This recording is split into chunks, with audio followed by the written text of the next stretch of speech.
So in terms of star signs and horoscopes, the first thing we need to remind ourselves of is Tawheed.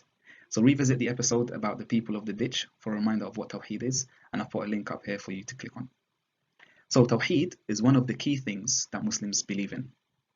And one of the key things about Tawheed is Tawheed al-Rububiyyah. Tawheed al-Rububiyyah, which means that Allah and only Allah is Ar-Rabb. And Ar-Rabb means that there are a few things that Allah does that no one else can do. And one of them, for example, is that Allah is Al-Malik, that Allah is the one that has ownership of everything. Allah owns everything. Another thing is Allah is Ar-Razzaq, that Allah is the one that provides for everyone. He provides for me, for you, for your parents. It's not the money that we have. That's not how we get our things that we need. No, Allah provides us with the money. Allah provides us with the rain, and the rain grows the plants that become our apples and our bananas and our nuts and everything else that we benefit from. So Allah is Ar-Rabb. Now, with that, we need to now look at how star signs and horoscopes can make us stop believing in Allah or affect our Tawheed. So, where is the danger then? If any Muslim thinks that anything in the universe shares with Allah the things that are unique to Allah, like the fact that Allah is the one who provides for everyone, if any Muslim believes that Allah has a partner or shares this duty with Allah, then they fall into the greatest sin. The one that we said before, can you remember? What is the greatest sin in Islam? The answer is shirk. Well done if you got that correct.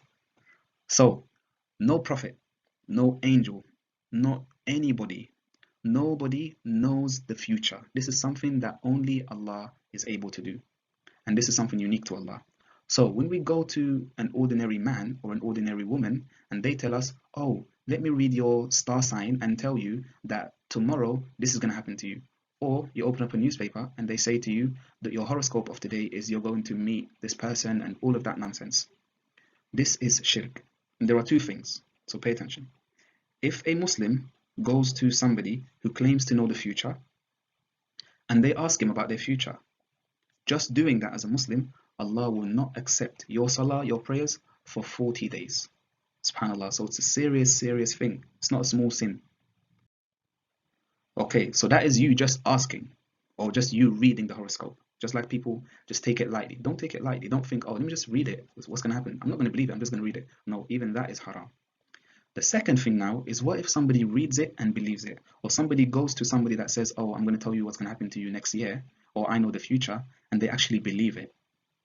That person, the Prophet Muhammad ﷺ told us, if somebody goes to one of those people and they believe what they say, then they have committed shirk, the greatest sin. And now you actually leave Islam by doing that. Can you imagine? That is so, so serious. The person that does that ends up leaving Islam, and they have to take their shahada again, and there are other things as well. So it's really, really serious. So we have just learned that believing in star signs and horoscopes and anybody that can tell us the future is a way of destroying your Islam.